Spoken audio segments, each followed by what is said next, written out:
In the fading light of a Chicago autumn evening, Lee Min-ho stood at the edge of Lincoln Park, watching a world he'd long ago stopped believing in.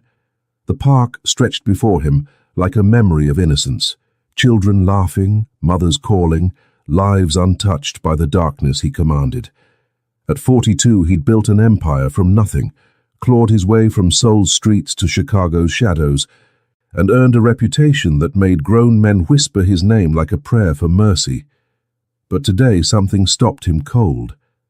A flash of gold caught his eye. A little black girl, no more than 9, sat on a bench near the playground entrance, her small fingers tracing the pendant of a necklace that hung around her neck. Min-ho's breath caught. The design was unmistakable. A Korean phoenix rising from flames wrought in gold and jade, with a ruby eye that had taken master craftsmen 3 months to perfect. It was the necklace his grandmother had given him the day he left Seoul. The necklace he'd lost 5 years ago. The necklace worth more than most people earned in a lifetime. Min-ho's hand instinctively moved to his neck, where the necklace should have been. 5 years. 5 years since he'd lost it in a deal gone wrong in this very neighborhood. He'd searched for months, offered rewards that could have bought houses, threatened people who'd never threatened him back. Eventually, he'd accepted it was gone, stolen, sold, melted down for quick cash. But here it was, on a child. He studied the girl more carefully. She wore clothes that had seen too many washes, jeans with patches on the knees, sneakers held together with determination and duct tape. Her hair was pulled back in neat cornrows, despite the fraying edges of her jacket. She hummed to herself, swinging her legs, utterly unaware of the fortune resting against her collarbones. Min-ho's security detail tensed as he stepped forward. They knew that walk, purposeful, predatory, the stride of a man who'd decided something and wouldn't be deterred. But he raised a hand, stopping them 20 feet back. "Stay here," he commanded in Korean. His second-in-command, Jae-sung, nodded, but kept his hand near his concealed weapon. Min-ho approached slowly, not wanting to startle her. Years of reading people told him this child had been taught to fear strangers, especially men like him. Expensive suit, cold eyes, the kind of presence that announced danger without a word spoken. "Hello," he said, his accented English softer than usual. The girl looked up, her brown eyes widening. She clutched her small backpack tighter. "Hi." "That's a beautiful necklace." Her hand flew to the pendant protectively. "My mama gave it to me." Min-ho's jaw tightened, but he kept his expression neutral. "Your mama has good taste. Where did she find something so special?" The girl's gaze darted toward the street, then back to him. Smart kid, cautious, good. "I'm not supposed to talk to strangers." "Smart rule," Min-ho acknowledged. "Is your mama nearby?" Before the girl could answer, a woman's voice cut through the early evening air. "Amara, step away from that man!" Min-ho turned to see a black woman rushing toward them, her work uniform, a grocery store vest over jeans, identifying her before her protective fury did. She was in her early 30s, moving with the exhausted determination of someone who'd worked a double shift and still had a child to protect. Serena Johnson had seen men like this before. Expensive suit, cold demeanor, the kind of man who didn't belong in her neighborhood unless he was collecting debts or causing trouble. She positioned herself between him and Amara, her heart hammering against her ribs. "Whatever you want, we don't have it," she said, her voice steady despite the fear coursing through her. Min-ho studied her. Tired eyes, calloused hands, the kind of bone-deep exhaustion that came from working 3 jobs and still coming up short. But fierce, protective, a lioness with her cub. "I don't want trouble," he said carefully. "I only want to ask about the necklace your daughter is wearing." Serena's hand went to Amara's shoulder, pulling her closer. "What about it? Where did you get it?" She hesitated. The truth might sound like theft, but lying to this man felt more dangerous. "I found it, a few years ago, in the alley behind my building. I've been holding on to it, hoping to find the owner." Minho's eyebrows lifted fractionally. You found it years ago and kept it. I figured someone would be looking for it, Serena said defensively. It looked important, personal. And you gave it to your daughter to wear? She's careful with things. I thought... Serena's voice faltered as she realized how this sounded. I thought if anyone recognized it, they could claim it. I wasn't trying to steal it. For a long moment, Minho said nothing. His security team shifted restlessly behind him. Cars passed on the street. Somewhere in the park, children shrieked with laughter. But in this moment, 3 people stood suspended in a decision that would change everything. It's mine, Minho said finally. My grandmother gave it to me before I left Korea. I lost it 5 years ago. Serena's shoulders sagged. Of course, the one thing she'd found that might have value belonged to someone who looked like they could afford to lose it. I'm sorry, she said quietly, reaching for Amara's necklace. I didn't know. I should have tried harder to find you. But as her fingers touched the clasp, Minho spoke again. Wait. She froze. He stepped closer, his eyes on the necklace, then on Amara's face. The girl looked terrified, clutching her mother's hand. Serena stood between them like she'd fight a dragon if needed, and something in Minho's chest, something he thought had died years ago in Korea's brutal streets, stirred to life. He'd spent 5 years searching for this necklace, 5 years offering fortunes, making threats, turning Chicago's underworld inside out. But in all that time, he'd never imagined this scenario. Never imagined it would be found by someone who actually planned to return it. In his world, people took.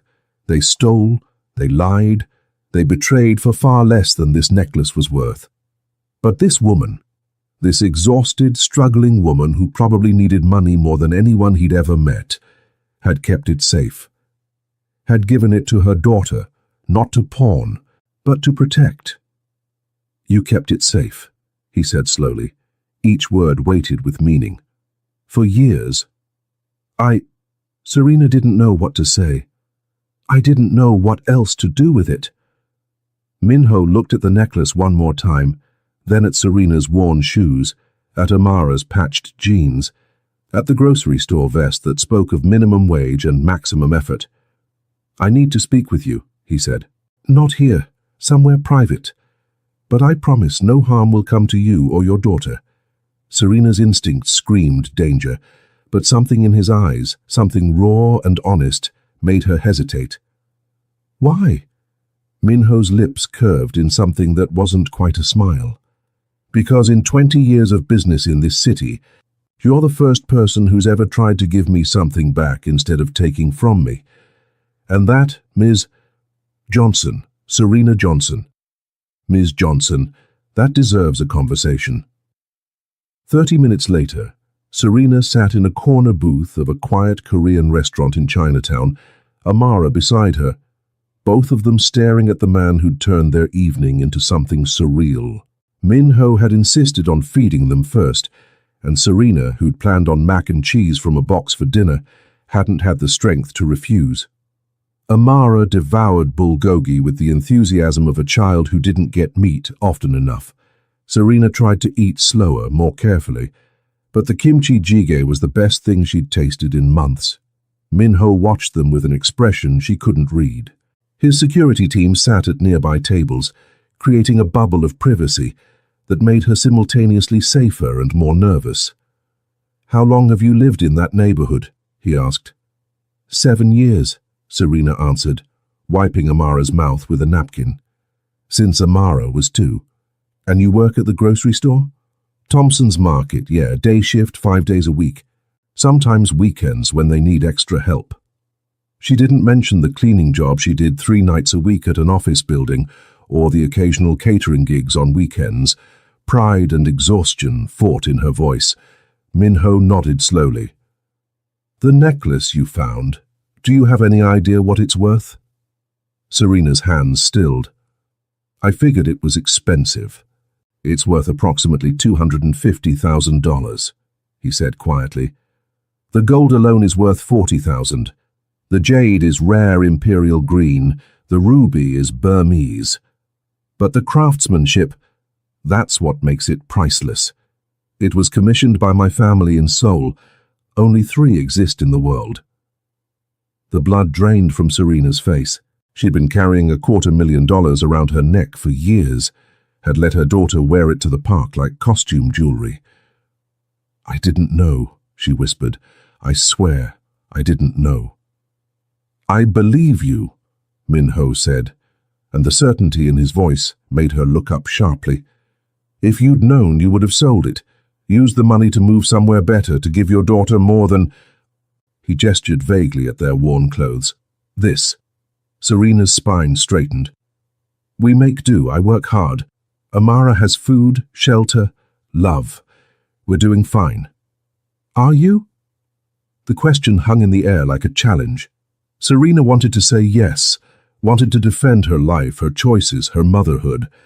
But Min-ho's eyes saw too much, saw the exhaustion she carried like a second skin, the worry that kept her up at night, the calculations she did every month trying to make poverty stretch far enough to cover dignity.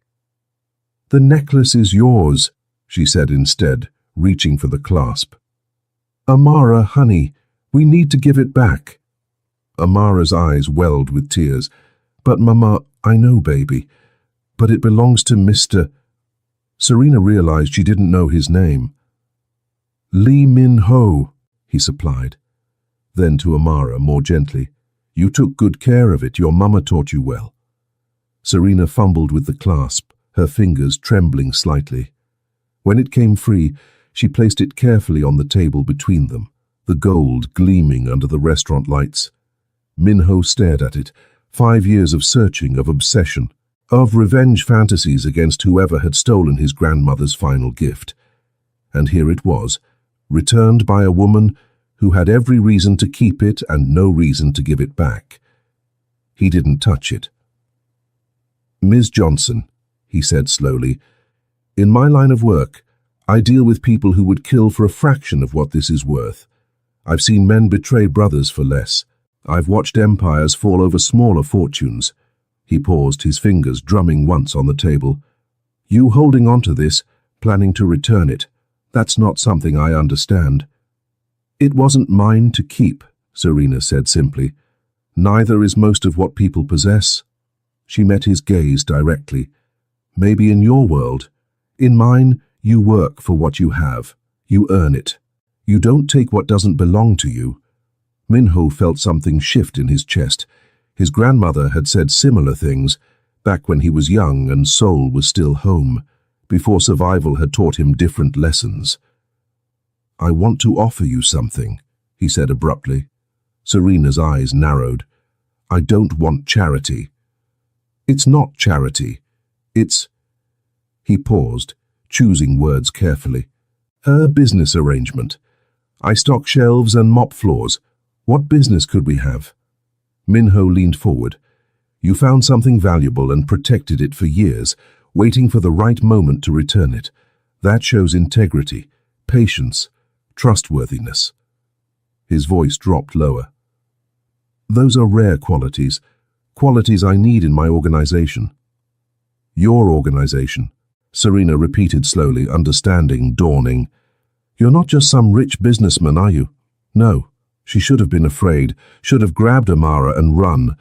But something in her was tired of running, tired of scraping by, tired of watching her daughter wear second-hand everything, while rich kids in Lincoln Park had rooms full of toys. "What are you offering?" Min-ho smiled then, a real smile, and it transformed his face from dangerous to devastating. "A job, a real one. In one of my legitimate businesses, I own several properties in the city. Property management, bookkeeping, whatever suits your skills. Better pay than Thompson's Market. Healthcare, housing assistance. Why? Because you gave me back something I thought I'd never see again. Not for reward, not for recognition, because it was the right thing to do." He picked up the necklace, the gold warm in his palm. "In my world, Miss Johnson, that makes you either very foolish or very brave. I'm betting on brave." Serena looked at Amara, who was watching the conversation with wide, intelligent eyes, looked at the empty plates before them, the best meal they'd had in months, looked at this dangerous, powerful man who was offering her something impossible. "I need to think about it," she said. Min-ho nodded. "Fair enough. But Ms. Johnson—" He stood, straightening his jacket, the necklace disappearing into his pocket. "In this city, opportunities like this don't come twice. Think quickly." Serena didn't sleep that night. She lay in her small apartment, listening to Amara's soft breathing from the twin bed across the room, and ran calculations in her head. Min-ho had left her his business card. Simple, elegant, with just a name and a phone number. No company name, no title. The kind of card that said everything by saying nothing. She should throw it away, should forget the whole encounter. Men like that, men with security details and restaurants that cleared tables at a snap of their fingers, they didn't help people like her without expecting something in return. But God, she was tired. Tired of the second job, the third job, the constant anxiety about rent, about food, about whether Amara's shoes would last another month. Tired of watching other mothers at the park with their strollers that cost more than her monthly salary. Their children in pristine clothes, their lives apparently untouched by the grinding weight of poverty. Her phone buzzed. A text from her night shift supervisor. "Can you cover tomorrow?" Sarah called out sick. Another shift. Another night away from Amara. Leaving her 9-year-old daughter with Mrs. Chen from down the hall. A kind woman, but elderly and tired herself. Serena picked up Min-ho's card. The address he'd texted her was in River North, one of Chicago's most expensive neighborhoods. The building was all glass and steel, modern and imposing, and Serena felt distinctly out of place in her best interview outfit. A blazer from Goodwill and pants that were almost professional if you didn't look too close. The security guard in the lobby checked her name against a list, nodded, and directed her to the 15th floor. The elevator was faster and smoother than any she'd ridden before. Min-ho's office overlooked the Chicago River. Floor-to-ceiling windows framed the city like a painting. He stood with his back to the door, hands in his pockets, the white shirt he wore this time casually elegant, the top 4 buttons undone in a way that suggested power rather than relaxation. "Ms. Johnson," he said without turning, "I wasn't certain you'd come." "I almost didn't." He turned then, a slight smile on his lips. "But you did." "Why?" Serena set her purse down on the chair beside her but didn't sit. "Because I have a daughter who deserves better than what I can give her working at Thompson's Market. Because I'm exhausted and angry and tired of being one unexpected expense away from homelessness." She lifted her chin.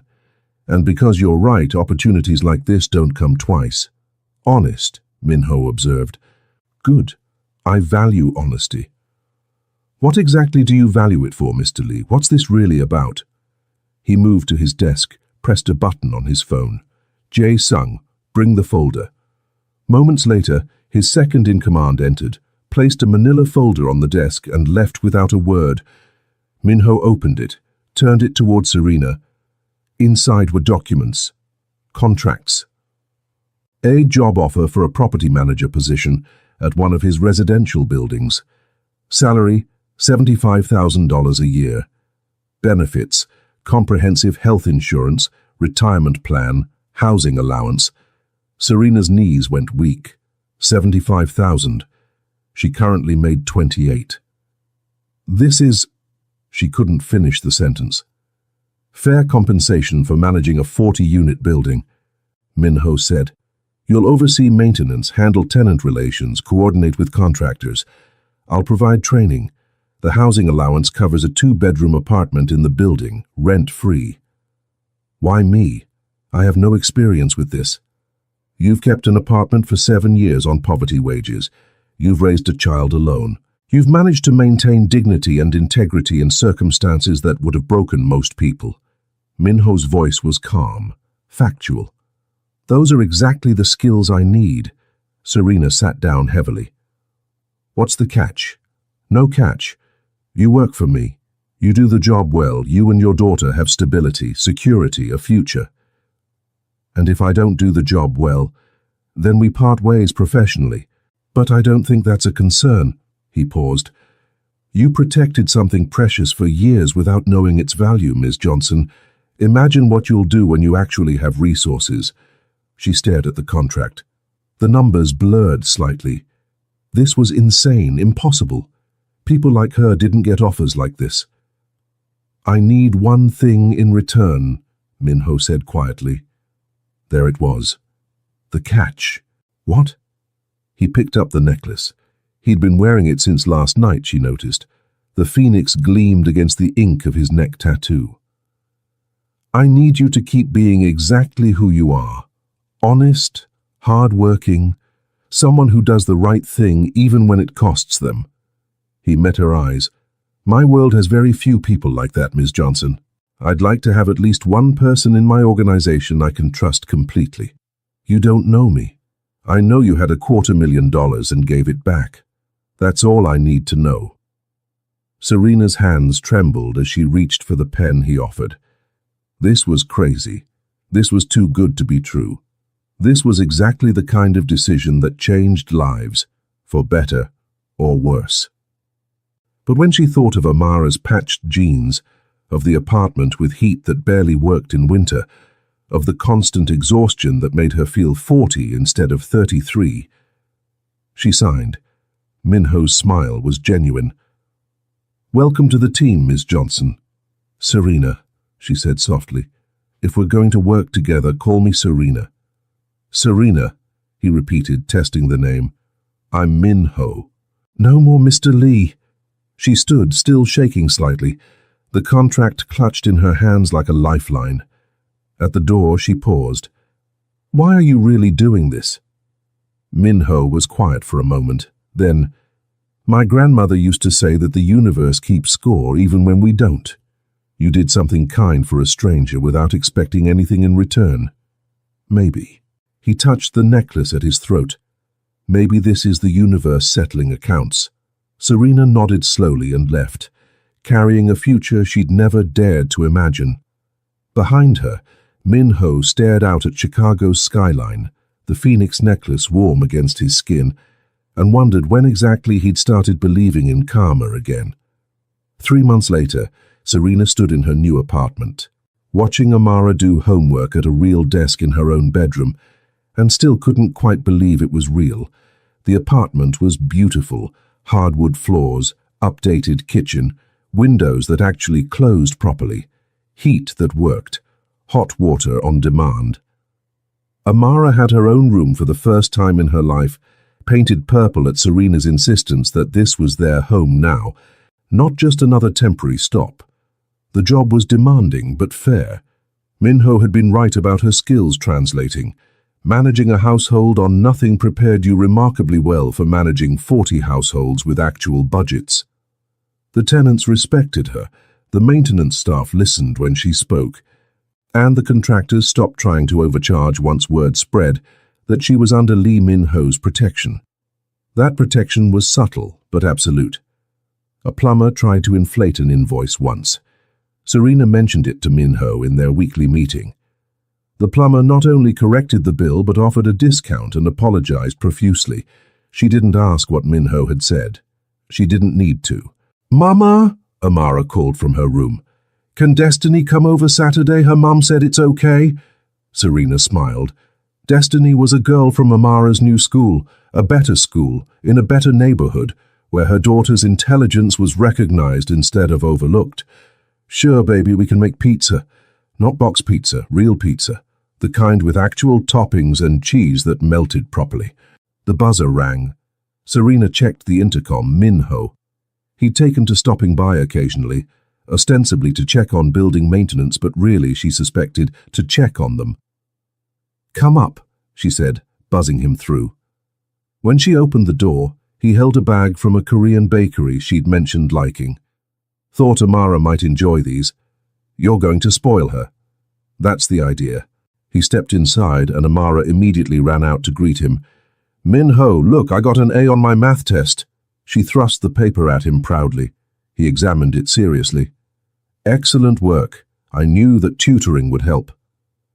Serena had protested when he'd offered to pay for a tutor, had argued she could help Amara herself, but he'd pointed out that she was already working full-time, and wouldn't she rather spend their time together, actually being together, not struggling through long division? He'd been right. Again. Why don't you start on that pastry in the kitchen? Serena suggested to Amara. Then back to homework. When they were alone, Minho's expression grew more serious. How are you really doing? Honestly? Sometimes I wake up and think this is all a dream. Serena gestured at the apartment. That I'll open my eyes in the old place, and this will all have been some elaborate fantasy. It's real. You earned it. Did I? All I did was return something that wasn't mine. Minho moved to the window, looking out at the city. Do you know why I really hired you, Serena? She waited, sensing this was important. When I lost my grandmother's necklace, I became someone I didn't recognize. Ruthless, yes, I've always been that. But also bitter, convinced that everyone was out to take from me, that trust was weakness, that the only way to protect what mattered was to never let anything matter too much. He turned back to her. Then you appeared, with your daughter, your honesty, your... He searched for the word. Your goodness. And it reminded me of why I fought so hard to get out of Seoul's slums, not to become rich, not to become powerful, but to create a life where goodness could exist without being punished for it. Serena's throat tightened. Minho. You gave me back more than a necklace, he said quietly. You gave me back a piece of who I used to be, who I wanted to be, before survival required me to become something else. The moment hung between them, heavy with meaning Serena wasn't sure how to interpret. Was this gratitude? Something more?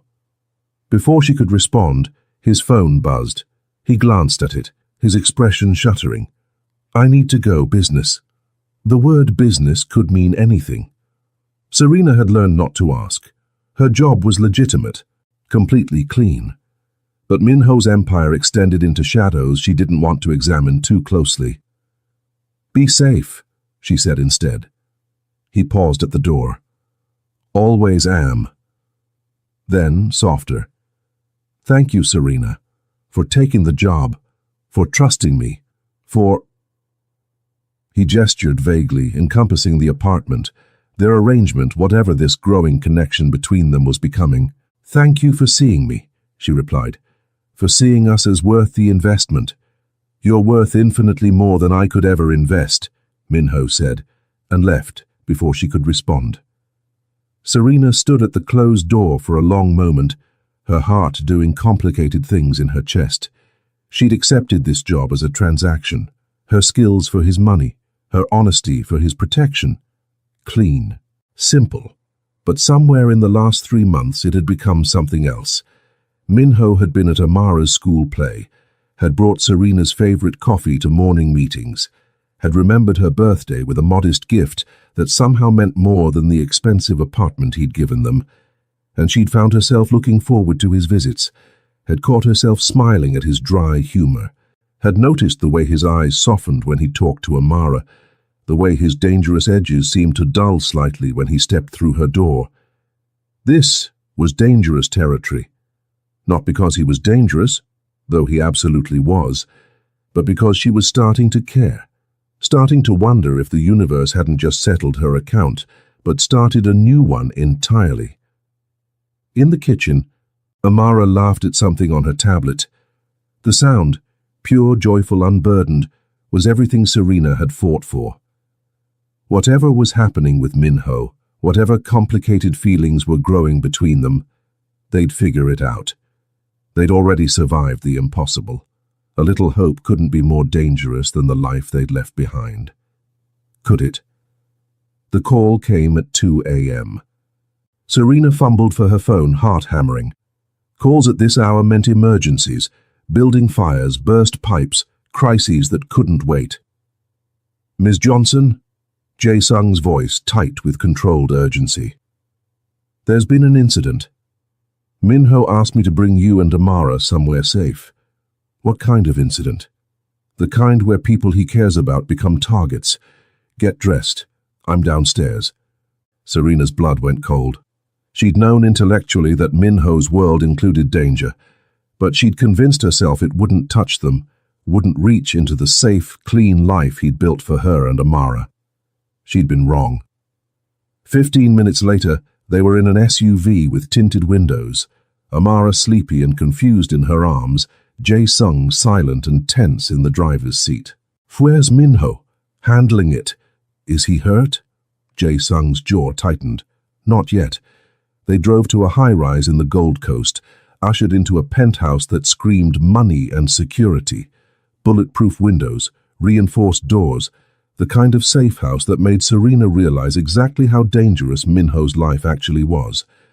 You'll stay here until it's clear, Jae-sung said. Everything you need is provided. Don't leave, don't call anyone. Minho will contact you when it's safe. What happened?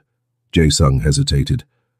A rival organization learned that Minho values you and Amara. They thought they could use that against him. They thought wrong? A grim smile. Very wrong. Minho doesn't negotiate when it comes to people he protects. After Jae-sung left, Serena tucked Amara into the master bedroom.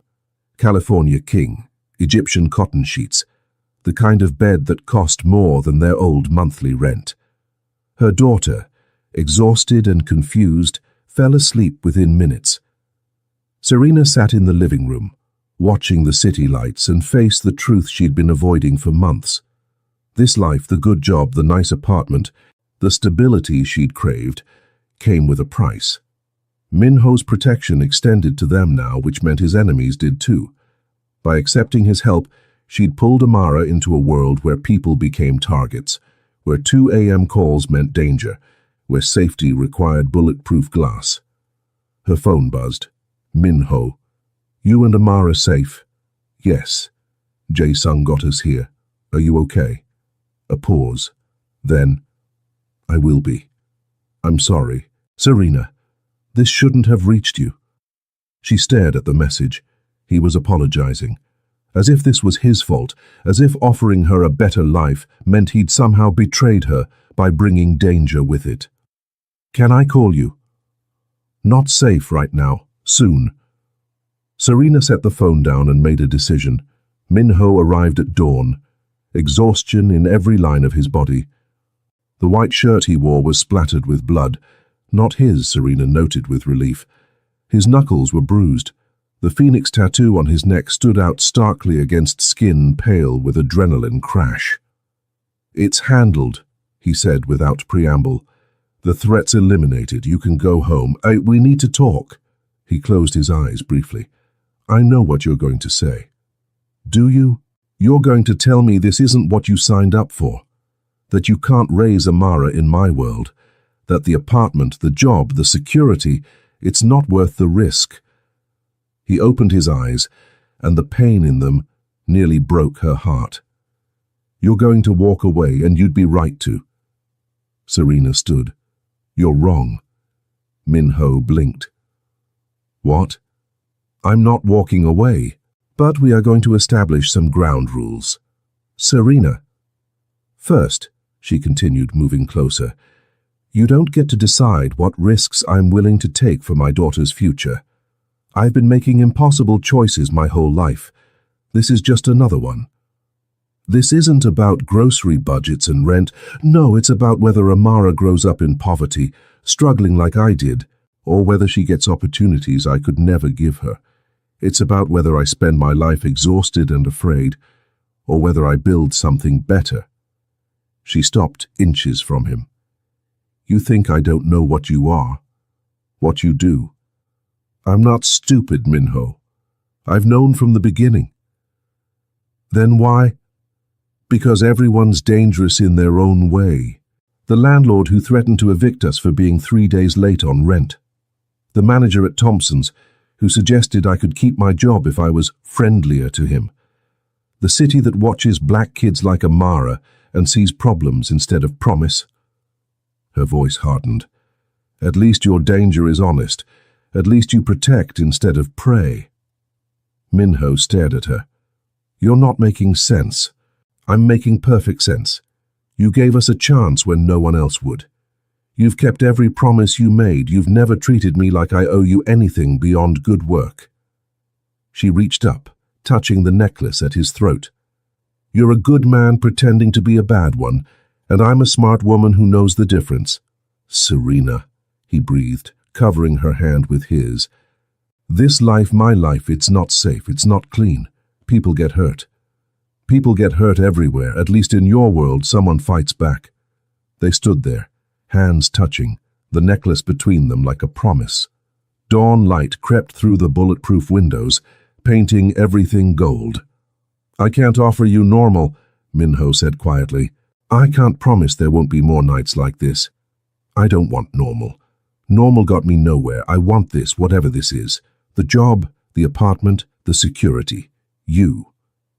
The last word came out softer, more vulnerable.